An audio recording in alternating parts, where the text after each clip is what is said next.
What is up, everybody? It's Dr. Vibe here, host and producer of the award-winning The Dr. Vibe Show. I have hosted and produced over 2,000 epic conversations over the last 10 years. And what makes our conversations epic? We don't do interviews. We do conversations. What is up, everybody? It's Dr. Vibe here, host and producer of the award-winning The Dr. Vibe Show.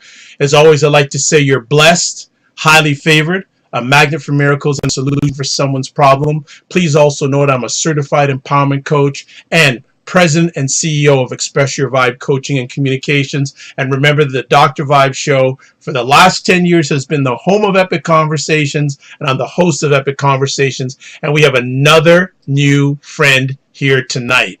And this lady, she is going to bring it. She was even thinking about wearing sunglasses tonight. But yeah. She said, but maybe next time. Chiaku Hanson is a very discerned and spiritual woman. She is honest, unique, and eclectic. She has a male decoded blog called maledecoded.com, and where she decodes the male psyche. She's a doctoral candidate of clinical psychology. Congratulations. And her interests in psychology are spiritual psychology, psychoanalysis, and neuropsychology, spirit, mind, and body. So she is going to be on right now with us, sharing a little bit about her journey and about an epic article she wrote called Healing Black People. So let's welcome Ms. Hanson to the Dr. Vibe Show. How are you? I'm fine. Good. How's the day been? It's been like, the weather was a little like, it wasn't that hot earlier, and now it's like really getting hot. Okay. So, how's your day? Blessed, highly favored, a magnet for miracles, and a solution for someone's problem. Because if I got to say that about myself first, because people have to realize when you say something, the first person that hears it is you. So if I don't think I'm blessed, why would anyone else think I'm blessed, right? Look, you have not because you asked not, right? Exactly. Right on. You are right on it. Just out of curiosity, where are you based? What city? I'm in Los Angeles.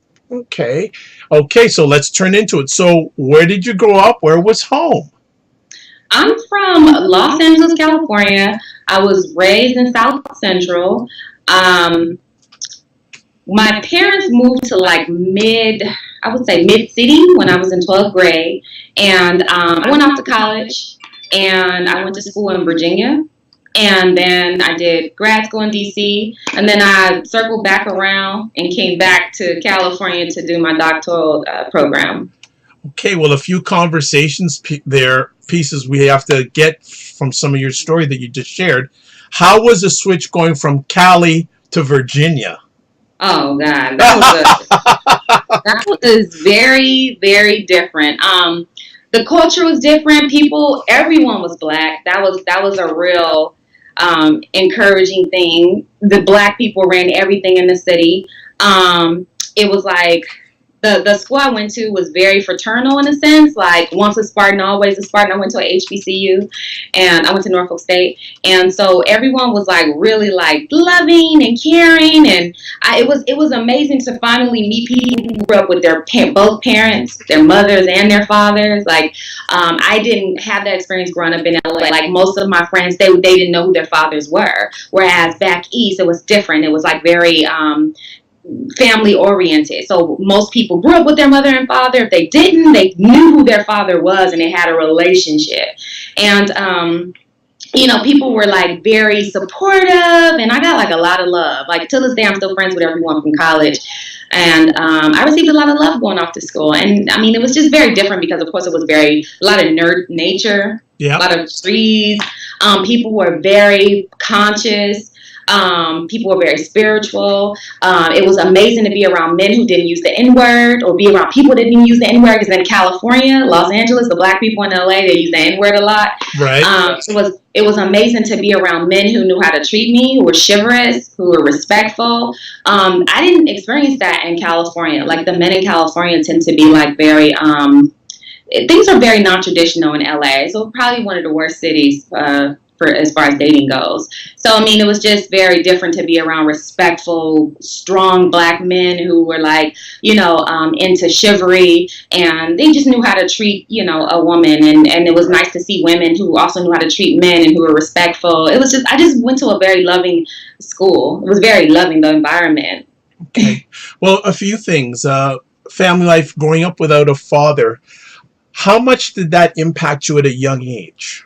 Well, I grew up with both of my parents. Okay, so, sorry. Okay. Yeah, I grew up with both of my parents. My parents were married at like teenagers. Wow. So they were married at like age 18. Very nice. Yeah, I grew up with a very active helicopter father, Okay, so, I know what you mean, but you may need to expand that definition for our viewers. Okay, there's a term usually called helicopter mom, and my mom wasn't a helicopter mom. My dad, he was the helicopter dad. So he was very involved, very into our affairs. He was always talking to us about life, about dating, about sex, whatever. He was very open, straightforward, that kind of thing. That's what I mean. He was very protective. Stay away from my girls. That was the thing growing up. That is a great environment. Was it your choice to go to historic Black college university? Was that something you wanted to do, or was that another influence? No, that was something I wanted to do. I knew that I graduated early. Like, I graduated at 17. So I didn't turn 18 until like 6 months later from graduating. So I knew I wanted to attend an HBCU, but it was just a matter of like what HBCU to attend. So I took classes at Santa Monica College until I could figure it out. And I just started sending applications, and I was getting accepted. I got accepted into like 3 HBCUs, and then I just prayed about it. And I was directed to Virginia. To this day, I always say it was God. I don't know how I made that decision, but God just kept speaking to me, Virginia, and I went, and it was the best experience, that I've had. So, what made it such a great experience? Just being around Black people for the first time, where there was no gunshots, there was no gang violence, there was no Crips or Bloods, there was no, Black people knew who they were. They knew their culture. They understood. They had a good grasp of who they were. Whereas Black people in California are a little disconnected from being Black and proud. They're just Black. Where people back east, they know who they are. They know where they come from. It was very different, and it was a very accepting environment. Like, people accepted me for who I was. They embraced me for who I was, and they were loving towards me. And I'm still friends with them to this day. We just have like a connection. Excellent. Was it hard? Well, after you graduated, did you come right back to California, or where did you go from there? After that, and then I circled back around to California about like 6 years ago. Okay. Yeah. Okay. What was the DC experience like? DC was a bad experience for me. That one was a downer for me. DC people are very different. The culture is very different in DC. It's very negative to me. It wasn't a good experience. Okay. I didn't really get along well with the culture. It's very different. I can't explain it. Like, it's a lot of mental illness there, a lot of drugs, a lot of gang violence. It's just it's a very, very bad environment. Okay. When did you decide to pursue the journey into psychology? What prompted you to get into that field? I got into psychology. I think that was the first thing I chose. Like, at age 17, I was like, okay. I went to a career counselor, and I was trying to figure out what my passion was, and so she gave me like a career test, and I just told her what my gifts were, and that was people, understanding people, knowing how they think, understanding what they're going to do next. I'm very also like, I have that discernment, what most people who don't know what that means, intuition, whatever. I had that. I understood people very well, had a good grasp on people. So she said, hey, I think psychology is for you, and I think that you need to take a psychology course. And I took a psychology course, fell in love with it, received like my first A, like, because school was always like one of those boring things for me until I became like a psych major. And I remember like getting A's on everything, all the assignments, the tests. And I remember showing up for the final exam when it was optional. That's when I knew it was for me, when I showed up for an optional final. Wow. Studied final, got like a 90 something, I think a 97, 98% or something. But like, yeah, I just fell in love with the field because it was like helped me. I've always been analytical. I was quiet growing up, so I was very observant. I didn't really come out of my shell until I was like maybe 19. Wow. So I was like very quiet growing up. So I was always observant and, and always just kind of watching people. So it was just like the perfect field for me. So I went into that field, received my bachelor's, then my master's, and then now I'm a doctoral candidate. So I'm almost finished, and I'll be, psychologist soon. Well, congratulations on that. Now, was education pushed on you or a part of your growing up by your family? Was education a foundational principle? Yeah, my mother is an educator. So my mother received her bachelor's and her master's from UCLA. So she's a cum laude graduate. And my father is self-educated, really smart, self-educated, big-time reader. So growing up in my household, I saw my dad reading the LA Times every single day. Like reading the newspaper every day. My mother was very strict. So I'm an 80s baby. I was born in the 80s. So I grew up with Lion King. I grew up with Jungle Book. The movies. The Mermaid. Well, when I wanted to see those movies at the theater, my mother was like, no, you have to read the book first. So I had to read the book before I could even go through to see a movie at any theater. So my mother made me read. My mother made me attend bookmobile events. My mother always you're going back there because a lot of people may not remember bookmobiles. Yeah. That means you're like an 80s or 70s baby or something. Exactly. My mother had me in after school program, so I went to private school initially. Right.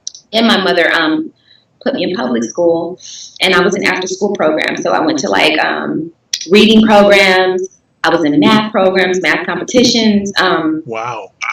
And I went to schools far out, like junior high in Hollywood. I graduated from Palisades, so I went to a charter school. So my mom was like big on education, and my dad was like strict too. Like, I remember waking up one Saturday morning when I was a kid, and I washed my face, used the bathroom, went to get something to eat, and next thing you know, my dad was like, come into the living room, your mother and I, we want to see you. And I sit down, and they have clocks out, and they're like, today you're going to learn how to tell time. So that was my Saturday morning as a kid, like I had to learn how to tell time, and they were teaching me, and that was normal in my household. We didn't have video games. My mother bought educational video games. So my sisters were good writers. They were very articulate, very classy. They weren't fast, ahead of their time. So like I was the youngest in the family, but I had like all these good role models. You know what I'm saying? Like educated, well-spoken people around me. So that's where I think I get the studious, determined academic attitude from. Sure. Like, definitely mother. What other values that are part of you today that you feel your parents set the foundation for? Because obviously education is one thing. Are there any other traits that your parents showed you that you carry on today? I think the sex thing was very big in my household. My parents talked to us about that. Like, hey, don't be out there doing, things that you're not supposed to be doing. Be a lady. Be virtuous. Carry yourself like a lady. Make sure it's love. Make sure you're married. Make sure, that was like very pushed in the household. I would also say being articulate. Being clear, pronunciating your words, like, being, having good communication skills. And I probably would say another thing was knowing who you are. So we were taught about being Black and proud. Like, so my parents pushed that on us, loving who we are as Black people, knowing what we're about. And we didn't have all these terms around it. Like, we didn't call ourselves militant. We weren't called Black conscious. We weren't called any of that. We just love ourselves. We love who we are, but we don't hate anybody else. That's the thing. So we weren't taught to hate anyone, but we were taught to love ourselves, our Black self. We are Black and proud. We are not just Black, we are proud and Black, you know? And then I learned about the oppression and the racism and the slavery and all that thing, but I learned about it in order. My parents taught me Black self-love first, you know, and I would say, you know, my mom was like positive. So she really like taught me a lot about not being vengeful towards others, not like letting people, you know, if they do something to you, let them, their bad karma, let them have that. So it was just a lot of like philosophical, you know, quotes and things that were said to me when I was growing up, because my parents were older. I was a late child. They had me at like late, like 40, you know, so they were like older. So I grew up with a lot of old school knowledge. You know what I'm saying? Absolutely. Absolutely. I understand 150% what you're saying, where they're coming from. Yeah. So definitely that is a good thing. Well, let's get into the background of this article that you wrote. What prompted you to write this article? Okay, so the article that I wrote, Healing Black People. I wrote it on Huffington Post. What prompted me to write it was that, you know, just watching how Black people, how we communicate with each other, and the state that we're at right now, and just seeing how, just going into this field and getting to this stage, how learning that, you know, a lot of Black people don't do their own therapy. And we have to do therapy in order to be in the psych field. It's recommended, it's required in some cases. And so a lot of Black people don't support that. I even see a lot of Black people in this field who haven't supported that either for themselves. They have not done their own therapy. And I just was thinking one day, like, wow, psychology can really help Black people if they kind of understood what psychology was about. First and foremost, a lot of people have a lot of misconceptions about what psychology is. Okay. So I look at, because there's so many layers I want to get to tonight with this article, but I think one of the things I want to get right out of the get-go is the whole, for lack of a better term, with many Black people and psychology. Yeah. It's like an elephant in the room. It is an elephant in the room. And I want, as much as your article is important, I think that's also an important part of the article. So if it's good with you, I want you to talk about this whole area of one of the elephants in the room, psychology and Black people, because I've been doing this epic conversation for 10 years. And one of the things that has really come out in my mind and in my heart is the challenge that a number of Black people have when it comes to psychology, mental health, etc. So I'd like you to take the ball with that, please. Okay.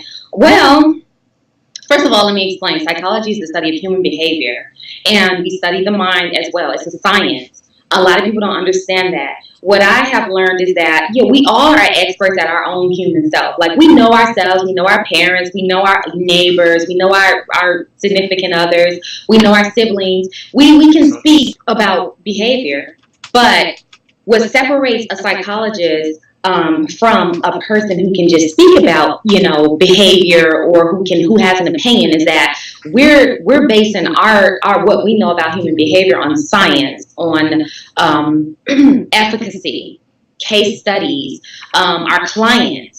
And we're out there doing the research, and we're empathetic, and we have learned how to be empathetic as well. We're trained empathetic professionals. And on top of that, we understand the diagnostic criteria. We understand how the brain works. We understand brain chemistry. We understand like childhood, earlier child experiences. We understand defense mechanisms. We understand all, you know, the base of the human being. Whereas with most people, when they're speaking about human behavior, they're just coming from a personal thing, not an objective, you know, perspective. It's just personal to like them, their self, their parents, or what they've experienced. And so that's where that's how far it goes. That's as far as it goes.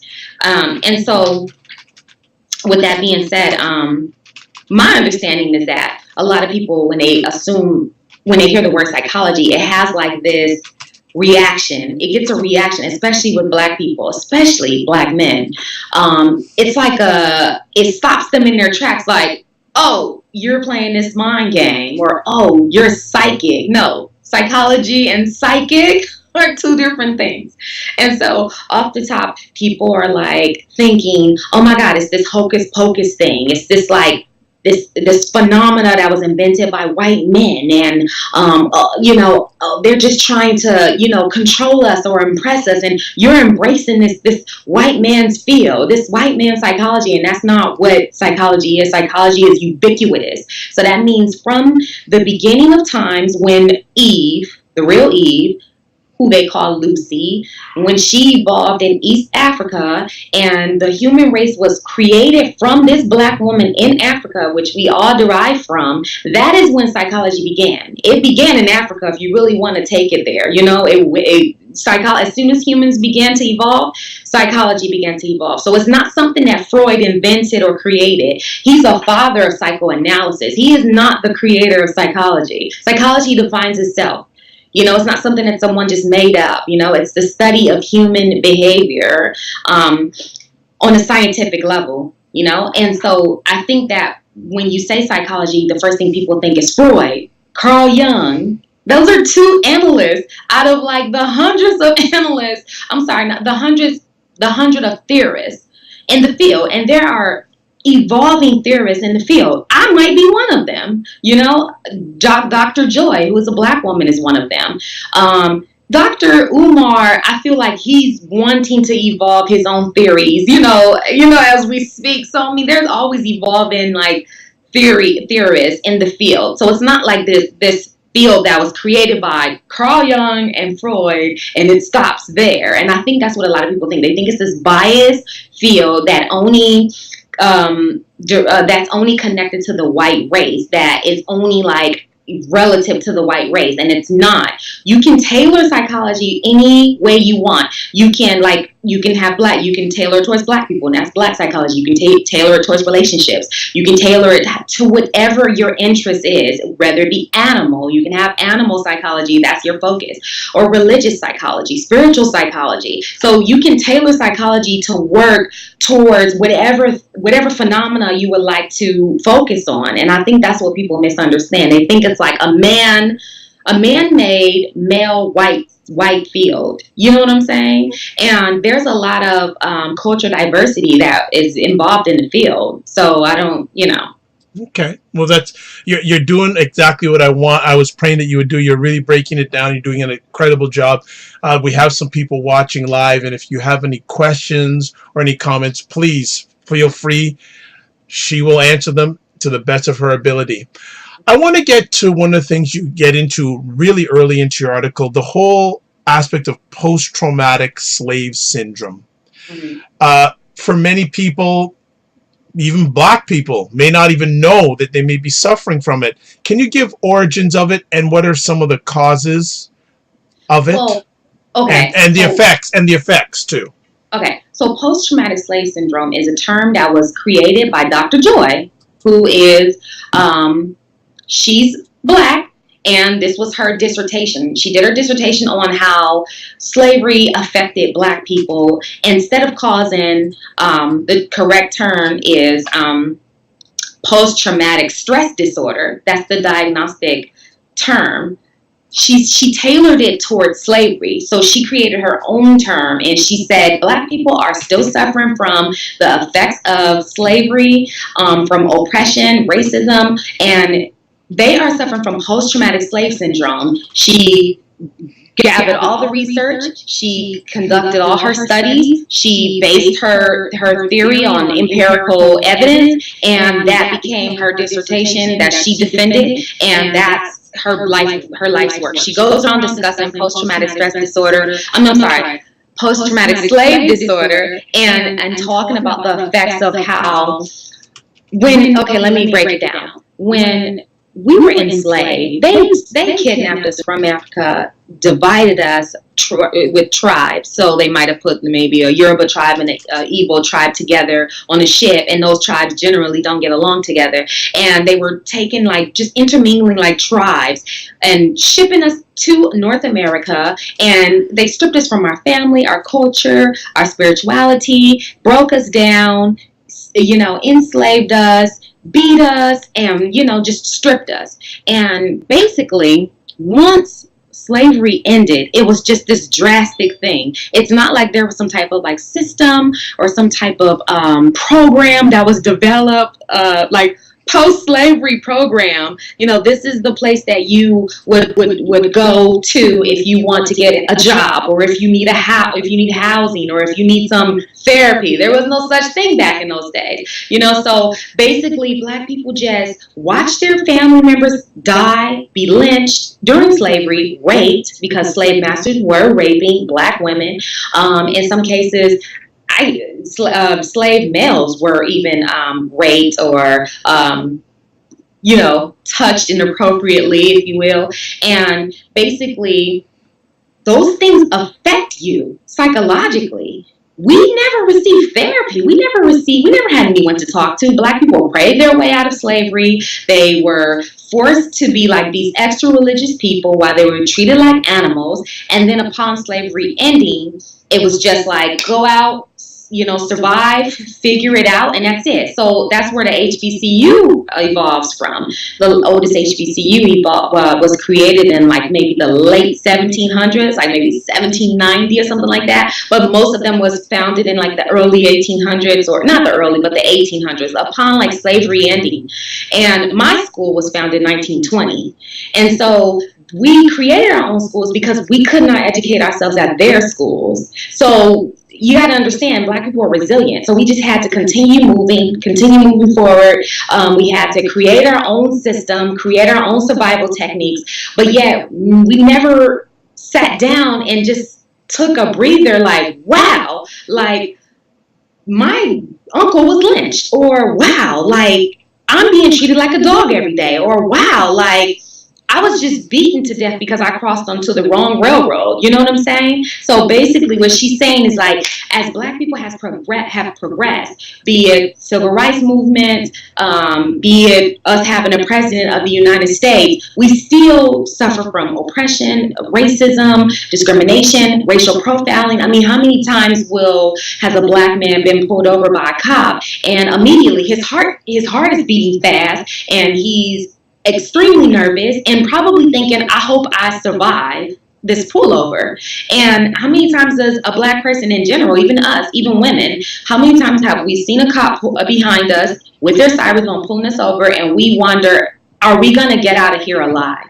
And that type of experience that we have as Black people is what she's describing as post-traumatic slave syndrome. We still have a lot of issues within our race, with like single parent households, or with us fighting against each other, gang violence, shootings, how we are against each other, in competition with each other. We are not in unison with each other. And she describes all of that as a part of like the Willie Lynch syndrome that we experienced during slavery, whereas light-skinned people were in the house and dark-skinned people were in the field, and light-skinned and dark-skinned people were taught to like work against each other and not work together and not work for each other. And the old was pinned against the young, and and that type of thing. The strong was pinned against the weaker. And so basically we've learned how to not work together in unison. And all of those things, those self-hatred things where Black people are walking around, they're not proud to be who they are.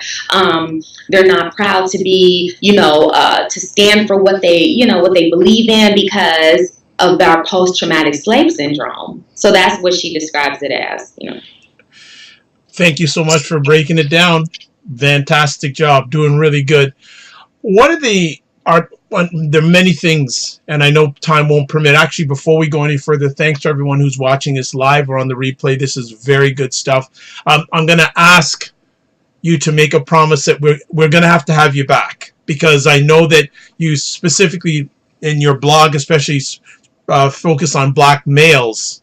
Yeah. And I definitely want to have a separate conversation on that. So I'm getting you to promise that live to me. So, and then to the audience. So absolutely. One of the things that you say here that is interesting, anger is accepted, but showing emotion is rejected. Yes. What do you mean by that? Okay. Let me break this down. Because Black people have not been sympathized with. nor empathize with. We have learned how to not have compassion for ourselves. And if you cannot love yourself, you cannot love your neighbor. So we suffer from self-hate, and then when you hate yourself, you're not going to love the next person. You're going to resent them because you don't love yourself. So with a lot of us, we have not learned how to be empathetic. We have not learned how to be compassionate with one another. And so with that being said, when we experience emotions, we go from hurt straight to anger within milliseconds. We don't sit with our hurt. We don't know how to communicate. You hurt my feelings. I did not like when you said that to me. Are you implying this? Let me be clear with you. We don't know how to speak in healthy ways. We know how to speak aggressively to each other. We know how to be angry with each other. We know how to be violent and aggressive towards each other because we have reinforced each other as that is how you express your heart and you're not to be played with. And that's when you'll be heard. When you are violent, when you are disrespectful, when you're aggressive, you will be heard as a Black person. But when you express, you hurt my feelings. I don't like when you said that. Can we talk? I'm not being dramatic, but I would like to get this off of my chest. You know, the other time when we talked, last time you made this comment, we're taught that when we speak in those healthy ways, that we're being weak, that we're being white, we're being Caucasian, you're talking down to me. And so we learn how to just positively reinforce the negative reaction. So emotions are not accepted. That's what I mean by that. It's just like this anger is accepted. Like you can curse somebody out and that's accepted somehow, but like telling someone, hey, I don't like how you're speaking to me. I don't like, that's considered to be like, oh, you're being defensive, or oh, you're acting like a white person. Oh, you're speaking like a white person, or oh, you're being, or oh, you're talking down to me. So it's like this very misconstrued way of seeing things, like you can't really talk things out. It's like, oh, you're trying me. Oh, you're trying to get into my head. Oh, you're playing mind games. Oh, you're being disrespectful, because we haven't learned how to have healthy communication styles. So usually when you try to have a healthy conversation, it's rejected. Like, oh, no, you're doing something that I'm not used to. So you must be doing some hocus pocus thing, But let me ask, in the history of Black people, wasn't there a time where our communication was good with each other? In your opinion, was there ever a time where it has been at least decent? I would say, generally speaking, probably not. Okay. Generally speaking, maybe in particular groups, yes. Like at one time, the Nation of Islam was huge. And then the Martin Luther King Civil Rights Movement was huge. Now, within the Nation of Islam, they may have spoken a certain way to each other. And with people who were like more with the Martin Luther King, movement, they might have spoken a different way to each other. But could they come together and speak to each other with respect? There was many times where there weren't nice things said about both sides. So I think that maybe within groups we have good communication sometimes, but individually and like when different groups come together, not so much, because there's so much self-hate within the race. We have so many different groups. We have so many nationalities within a Black race. So you have the Jamaicans against the Belizeans, and the Dominicans against the Cubans, and you know what I mean? And so it's so many different nationalities within a Black race. And then you have so many different organizations, and then you have the Greek organizations, and then you have, so it's like so many different divisions within a Black race that I think it's hard to make that, to even answer that question. It's such a vague question. It's hard to say, yes, at one time we did. I mean, I could probably say maybe the 70s, was maybe a better time where Black people communicated differently. But then everybody wasn't about the Panther movement in the 70s. So then those people who weren't with that movement and the people who were, then the attacks come along. So from a historical nature, how much does divide and conquer have a part to play in what you just talked about? How you say we have different communities, different Black communities against each other. Like, I'm of Jamaican heritage, and Jamaicans think that they're the best of the Caribbean, whereas another island will say they're the best. Has that been an historical thing that has been fueled by the old divide and conquer thought process, in your opinion? I think, honestly, I don't want to blame all our issues on slavery. I think a lot we had issues before we were enslaved. I think that we had a lot of stuff going on in Africa before we got here. I'm going to say this, and I know a lot of people are going to be upset when I say this, but I think that there was a lot of witchcraft that was going on in Africa. There was a lot of things that were not appropriate. We started our slave trade first. We were the first ones enslaving our people, our own kind first. And then it just turned left. And then it became, all of a sudden, we're being kidnapped into slavery and sent to North America. But we first started that. And I don't know, my mom's philosophy is it's karma, and I think that it just circled back around and we're just paying the price. So I think that in Africa, but in Africa, it's a tribal, continent. And so even though you might be in Nigeria or you might be in East Africa or you might be in a different country, like there's so many different tribes within that country and many different languages that people aren't even working in unison in those continents. So I think that was passed down. That's how they were able to kidnap and enslave us, because they were able to use that against us. Oh, they're not working together for the greater good of their people. Whereas in Europe, they know how to do that. Caucasians, Europeans, they know how to work together for the greater good of their people. Hispanics know how to do that.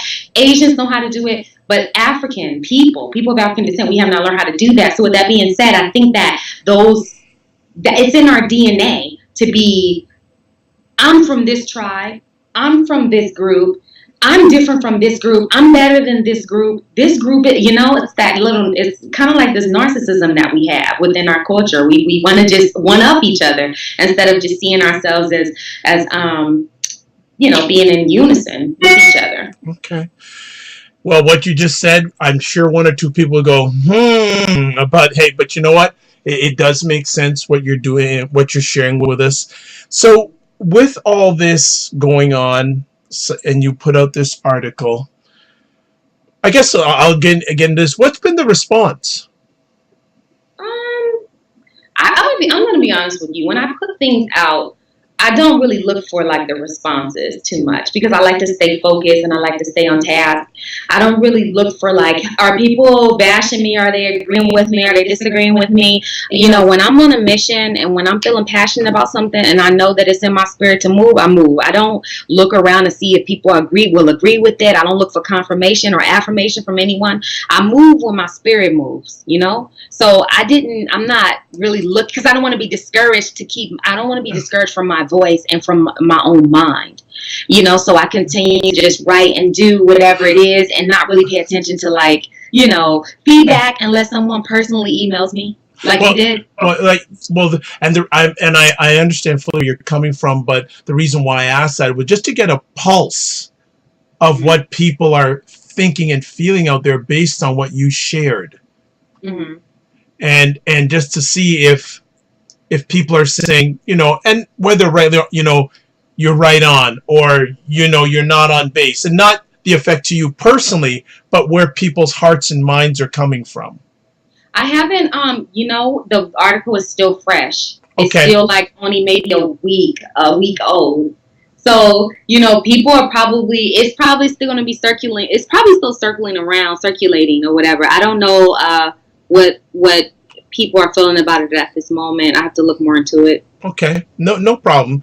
I just think it's really interesting to see, again, when it comes to this type of topic amongst the Black community, to see how they respond. I'm always looking for turns. Yeah. And I'm hoping and praying that articles like this will cause a good turn. Yeah. From the road that it's been on historically. Let's put it that way. Right, because I think that with a lot of people who speak for our culture, it becomes negative really fast. People start feeling attacked. People start attacking. People, it's just where our passion gets the best of us. So I want to express this in more of a positive way and not in an attacking way. You know what I'm saying? I'm trying to touch every perspective that people can relate to, so that no one feels left out or no one feels attacked. Because I think that we don't communicate about our culture in a positive way sometimes. It always becomes aggressive or, you know what I'm saying? Or we communicate it in a negative way. Our approach is off. And I think that doesn't help us. We need some positivity to this. You know, we need to heal ourselves in a way that is going to be positive and not hurtful. We need to be healed, not hurt. You know? Excellent. I fully agree. Another area that I'd like you to expand from your great article, the whole aspect of transference. Transference. So if you could explain that to me, because I feel like I'm in class right now. I'm getting Professor Hanson's giving me lessons in education here. She's dropping knowledge bombs, right? Okay, transference is a phenomena it's a psychoanalytic phenomena, and it basically talks about how it's sort of like a phenomena that develops in early childhood and is expressed on new objects in the present moment. So basically, you're living your past in the present moment. So, in other words, whatever your earlier child experiences, or whatever your early friend experiences are, or experiences that you have with anyone. It could be a neighbor, a child giver. I mean, whoever your caregiver was. It could be a parent. It could be siblings. Whatever you experience early on, you're expressing it in the present moment. So, for example, I might talk to you or interact with you a certain way because you remind me of my professor, or my teacher, or my first boyfriend, or my uncle, or my father, or something like that. And they say transference shows up in every decision that we make in life, be it jobs, friendships, relationships, acquaintances. Like it shows up everywhere. So basically, you'll find, like, for example,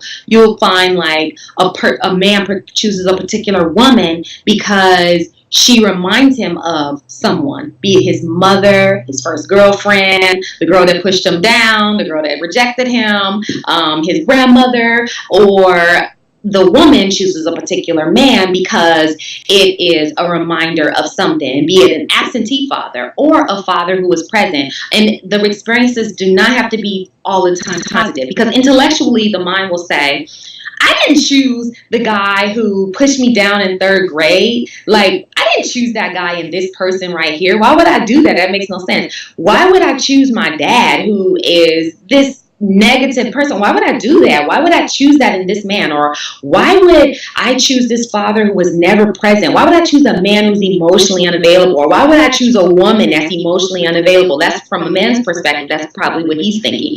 Like, because if a father was absent in a male's life or a woman's life, he's going to choose particular mates. If he is not healed from that, he's going to have transference issues in that particular area. And he might choose a woman who can't love him, a woman who's emotionally unavailable, or a woman might choose a man who's emotionally unavailable because she didn't have a father who was present. Or if she did have a father who was present, he wasn't emotionally available. He wasn't positive. He wasn't loving, or someone that may have had a parent who worked a lot. Like some people have parents who were lawyers and doctors, or people that just worked a lot.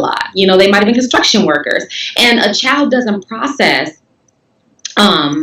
a parent that is not present, or a parent that isn't loving or isn't there for the child emotionally. They don't process that as, oh, well, mom is working, or dad is just, he grew up in a very, unsupportive environment. That's not how children process information. The brain does not process it that way. The brain processes it as, I am being unloved, I am being unaccepted, I am being abandoned.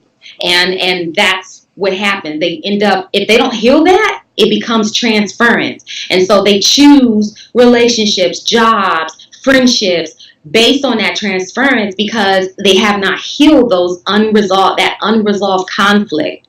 So we call that, in psychoanalysis, we call that unresolved conflict. Unconscious conflict is what we call it. Transference is a form of unconscious conflict. So, because we know what transference is, we address our transference issues. But the average person doesn't know what transference is. They don't know that they're having transference issues. They don't know they have unconscious conflict. And if they do know, they don't know how to resolve it. They don't know how to heal it. Because, that's the plus of being in this field. You kind of learn how to heal yourself. You know what I mean? And you learn how to get the healing that you need. So basically, that's what transference is. It's a form of psychoanalysis. Psychoanalysis deals with unconscious conflict, earlier child experiences, and you can be regressed all the way back to infancy, if need be. Based on what you just shared with me, can that also be applied not to the infancy, but how many blacks are challenged because of historic? Challenged by who? Each other? Well, not by each other, but saying how you said about transference, about relating our decisions of today by their past. Can that also be extended that some of the challenges that many in the black community experience are today are basing their decisions of today of the historical past? Like they're still holding on to it. They haven't been able to, for lack of a better term, break free. Yes. I would say yes and no. If something was passed down through your DNA and genetics, that's kind of beyond transference, because that's like something you inherited. That's her term, post-traumatic stress disorder, kind of gets deeper into that. She believes that it's passed down through our DNA coding. Whereas transference is more so something that you directly experienced yourself. So my grandmother, who passed away at 90-something years old, according to Dr. Joy's theory, whatever her DNA coding was, whatever she suffered from on a psychological level racially, her theory is that I would inherit that. If I don't heal it, I would just be kind of just moving in life with that unconscious conflict. But we don't base the theory of transference on Dr. Joy's term. Those are kind of two different things. Transference is more so like my direct experience, which it becomes unconscious, and I suffer from it because I have not healed it, and so therefore I make decisions based on that unconscious experience, that experience that has become unconscious, and I make decisions based out of that without knowing it. So it's like it's controlling you from behind the scenes. It's like a puppet master, but you don't know that you're being controlled by those strings. So if I was pulled over, for example, by a police officer and he happened to be me, and every time I see a police officer, I'm communicating in a defensive way or being defensive around them, that is transference. You see what I'm saying? But transference will not go as far back as like my great grandmother's experience. Right. That's something else. That would be more so like DNA coding. Okay. Good explanation. But I do want to make it clear that I have noticed within a lot of black relationships that sometimes, or friendships, sometimes we don't even like each other. But yet we're still hanging out, still communicating, still seeking each other's approval or validation, getting the top-notch car, wearing all the name brands to impress these people who we don't like and who don't like us. And that could be a form of transference. You know what I'm saying? It depending on what their earlier experiences are. And a lot of times we don't know that we're making decisions based on an earlier child experience that we experienced. Transference is not always bad. Sometimes it can be good. If you have loving earlier experiences, then you will expect that from others, and you'll communicate and deal with people from that space. Transference can be healed because it's something that once you bring it, according to psychoanalysis, once you bring it to the forefront and address it and like kind of reveal it, it disappears. So you cannot heal something you're not knowledgeable about, or something that you have not recognized. So once you understand that transference is there, you can heal it, and then you can start making better decisions in life, start choosing better people, having a better life. Okay. Well, as our conversation starts to wind down, I always like to have take homes for people, and I would like you to give some take homes when it comes to the black environment, when it comes to psychology, maybe going to see a psychologist, breaking that barrier, and then also just some general things that you'd like to share with the black environment in regards to ways that they can better themselves. Simple things, whether it's psychology based or non-psychology based, because you are a wealth of knowledge and you have a lot of evaluated experience. And we are looking forward to having you back again. I'm going to mention that again during our conversation. That we can go as far as, we don't have to rush or anything too. We can get everything out too with this particular subject. Well, I don't want to feel rushed. No, no rush. I just say we're getting close, but if I want you to just give some things or what's in your heart, or what's your, and some of the things, and what message you have to the Black environment. Okay. What I would say is that, I watched a video recently.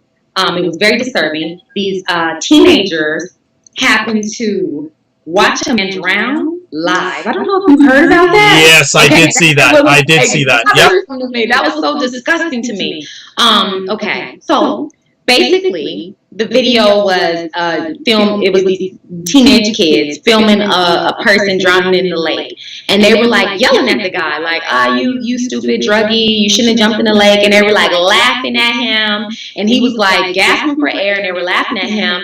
And one of the guys in the video, I can hear in his voice, he seemed concerned, like, should we be helping him? And then the other guy responded, I know you're not afraid to see a dead body, are you? I said, that's that Black stuff. You know, we can't, that not showing emotion, not showing empathy, and not being compassionate, and trying too hard to be cool. Everything has to be too cool for school with us. We can't show emotion unless we make it cool. Rest in peace to my niggas. You know how we do. Let me pour a little 40 out for the dead homies. We have to make it so cool. We have to make it, everything hood. We have to like express our emotions in this way that we feel will be accepted by the people, when you don't really need acceptance from anybody, So I think that Black people have learned how to go from zero, I feel like zero self-confidence to narcissism. Narcissism is a serious personality disorder. Wow. And basically with narcissism, they say that you weren't nurtured as a baby, as a child. You weren't mirrored by your parents. So what you look for is to be mirrored by adults in your personal life. So with narcissism, you lack empathy. You lack compassion. You're a predator. You're looking for people to meet your needs only. And I think that as Black people, because we have not been compassionate with each other, sometimes we just look for who my needs. Or we don't know how to be compassionate with each other. And just watching that video, for example, it was just an example of like how we have to make everything cool. Like that guy really wanted to save him, but because his friend was like, are you afraid to see a dead body? He was like, no, I'm not afraid. But if he had been, hey, this isn't right, and stood up, maybe that guy could have, been saved. So I would like to just say that as Black people, we need to learn how to really, really develop self-love, and not go from, because narcissism is not confidence. It's dressed up, deeply rooted insecurity that you facade with an arrogance or a grandiosity. So I think that we need to realize, like, are you really feeling good about yourself? Do you really feel good about yourself? Or are you just being, narcissistic and having a delusion of grandiosity? Just because you have a luxury car, or because you live in a luxury home, or because you're wearing name brands, does that really make you feel yourself? Or do you have a real self-esteem, a real self-love? Do you know who you are? So as far as like my advice to Black people, I would say we should become more psychoeducated. If therapy is not your thing, then at least become more psychoeducated. You can rent books. You can buy books from Amazon. Now, you're not going to, of course, be able to practice this, because this is a real field and this is a real art. But you can become more psychoeducated, where you can read books and learn more about why you behave certain ways. Like, for example, I would recommend John Bowlby. He talks a lot about, he's a theorist, psychoanalyst. He was a MD doctor. A lot of people don't understand that psychology evolved from psychiatry. The first psychologists were psychiatrists. So the first theorists in the field were medical doctors. John Bowlby was a medical doctor, and he became a psychoanalyst. And he talks about how, within his attachment theory, he talks about how a child cannot be loved unless they are loved for both their good and their bad. So he believes that true love is loving a child for their good and bad, and so being supportive to that child, providing a supportive, loving environment. So we need to provide supporting, loving environments for our children. We need to work through our unconscious conflict so that we can be appropriate to ourselves and appropriate to other people, and especially our children. I would say another thing I think that we need to do is we need to work on like our transference issues. You know, we need to develop that, and so that we can know why we're making certain decisions. And I would say sitting down with your thoughts. Like, you feel pain. We feel pain. We feel everything. We feel every emotion that comes into, you know, our space. And just sitting with that and not trying to make everything a cool thing, or, you know, just sitting with it and really accepting your feelings and loving yourself, reading more. You can also book an appointment with me through my website. You know, so, you know, just talking, and find a coach, find someone that you can actually work your psychology out with. Because see, with Black people, we just go straight into like, I'm just gonna pray about it. I'll just talk to my pastor about it, and those are good things. You need to have a prayer life. I agree with that. And yes, there's nothing wrong with talking to your pastor, but they deal with just the spiritual side. They don't deal with the natural side. Whereas in my spirit, mind, body theory is that you heal the spirit first, then you heal the mind, and then you heal the body. So that's where the spiritual psychology, the psychoanalysis, and the neuropsychology comes in. You know, we are spirit, soul, but we're also flesh as well. You have to address all of it. You can't just address some of it. And I think sometimes we just have a way of addressing components of who we are. I'll just get this new car. I'll just get this nice outfit. I'll just get this name brand. I'll just go talk to my pastor about it. I'll just go pray about it. But see, sometimes you don't even, you're not aware. If you're not aware of what your issues are, you won't really even know what to ask for. You know what I'm saying? So that would be some of the advice. Book an appointment. Yeah, there you go. Well, that is fantastic. I think it's an outstanding way to end another epic conversation on the Dr. Vibe Show. Chiaku, thank you so much for taking time out of your positive, productive schedule to share with us. It was great, and I learned a lot. So I know the audience learned a lot. And I'm looking forward to your next appearance, where we're going to focus on Black men. Yes. Male Decoded. I speak about men in a very healthy way, psychological way. I don't male bash. I just want everybody to know I'm coming from a very positive space. Absolutely. If people want to find out more about you or get in contact with you, how can they do that? You can go to my website, www.decoded.com, or you can follow me on Twitter at Decoded. You can email me, write.maledecode@gmail.com. So write.maledecode@gmail.com. That's pretty much the only way to get in touch with me. I love the brand Male Decoded. I think that's beautiful. I really like. That's a very good brand. And let me just say my name too for people. It's Chiaku. So Chiaku. Yeah, Chiaku. There you go. Chiaku. Yeah. So there we go. Another epic conversation. Chiaku brought it, and she did it, and she just knocked out of the park. I will have all her contact information on the replay of this epic conversation. I am Dr. Vibe. I'm host and producer of the award-winning The Dr. Vibe Show. As always, I like to say you're blessed, highly favored, a magnet for miracles, and a solution for someone's problem. And she smiles when I say that. I say that all the time. So I love that. That's so positive. That's exactly. So positive. Exactly. I really appreciate you being the way you are too. I love your interviewing skills, because I believe it's very positive, and I'm big on that. I know that. I know I'm under test right now. I'm with a psychologist, so I'm under a test right now. So I'm glad I passed. Thank you, Lord, I passed, But as always, I'm a home of Epic Conversations. I'm the host of Epic Conversations. I'm also a certified empowerment coach, president and CEO of Express Your Vibe Coaching and Communications. If you want to touch base with me, the three best ways: Twitter at drvibeshow, email dr.vibe at the drvibeshow.com. You can also go to the website address www.the drvibeshow.com. If you want to catch replays of my YouTube conversations, you're at the place. And we're getting close to 250 subscribers in a few months, so thank you so much. And if it's of your heart, please become a subscriber. We just posted another epic conversation today with Dr. Tommy Curry. He is, and that's someone that Chiaku needs to know about. He is very good talking about male challenges and black men and sexuality and the challenges that they face over the historical years of black men and sexuality. I'm actually going to send the link to Ms. Hanson after we finish.